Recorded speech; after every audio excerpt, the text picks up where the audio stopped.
안녕하세요. 팀TV입니다. 최근 유행무역개발회의는 한국의 지위를 개도국 그룹에서 선진국 그룹으로 변경하는 안을 승인했는데요. UN 회원국들로부터 한국이 선진국임을 만장일치로 인정받은 의미 있는 사건입니다. 명실상부한 선진국이 된 만큼 그에 따른 책임과 의무도 중요해졌는데요. 저개발국이나 개도국에 대한 대외 원조는 선택이 아닌 필수가 됐다는 것이죠. 한국은 식민지 지배를 받았고 전쟁, 빈곤을 모두 겪어본 경험이 있으며 한때 원조를 받은 나라였기에 다른 어느 선진국보다 효과적인 도움을 줄 수 있을 것이라고 말하기도 합니다. 아울러 선진국으로서 우리의 이익을 떠나 순수하게 노블레스 오블리주를 실천해야 한다고 하는데요. 국립외교원의 오영주 외교안보연구소장은 한국의 공적 개발 원조는 지속적으로 확대되고 있지만 지원받는 개도국의 사정보다 지원하는 한국의 작은 단기적 이익을 더 중시하지 않는지 자성할 필요가 있다고 말했습니다. 한편 베트남의 코로나 4차 유행이 연일 확산 일로를 걷고 있는 가운데 호주가 베트남에 백신 150만 도스와 4천만 달러를 기부한다는 소식이 전해졌으며 얼마 전 미국도 모더나 백신 200만 개를 베트남에 보내 힘을 보탰으며 일본은 지난 6월에 이어 추가로 베트남에 아스트라제네카 백신 100만 개를 지원키로 했습니다. 백신 확보에 어려움을 겪고 있는 베트남에게는 미국, 호주, 일본의 이딴 지원이 천군만마처럼 느껴질 것인데요.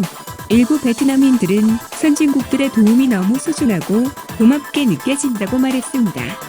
2020년 말 기준으로 베트남 전체 외국인 직접 투자의 18.5%를 차지하고 있는 한국은 정부 차원에서 코로나19와 힘겨운 사투를 펼치고 있는 베트남에 어떤 도움을 주고 있을까요? 지난 6월 한국의 정의용 외교부 장관이 베트남을 방문했는데요. 당연히 많은 교민들의 시선은 정 장관이 가지고 올 선물 보따리에 모아졌습니다. 그러나 한국국제협력단을 통해 베트남의 코로나 백신 접종을 돕는다는 두리뭉실한 업무 협약만 맺고 돌아갔으며 구체적 지원 내용은 백신 접종 주사기 3천만 개와 의료 폐기물 수집 용기 33개가 전부였습니다. 결과적으로 미국이나 일본에 대해 베트남 지원과 비교당하며 초라한 평가를 받았습니다.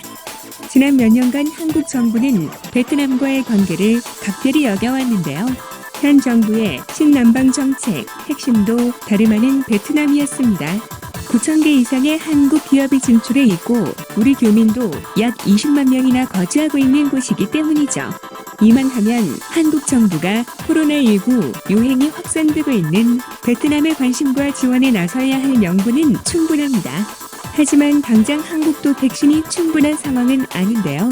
그러나 최근 한국 정부 발표에 따르면 3분기 8,700만 회분, 그리고 4분기에는 추가로 9천만 회분의 코로나 백신을 확보할 수 있다고 밝혔습니다. 전 국민이 2차 접종까지 하고도 충분히 남는 양인데요. 가까운 시일 내에 베트남에 대한 한국의 백신 기부도 기대해봅니다.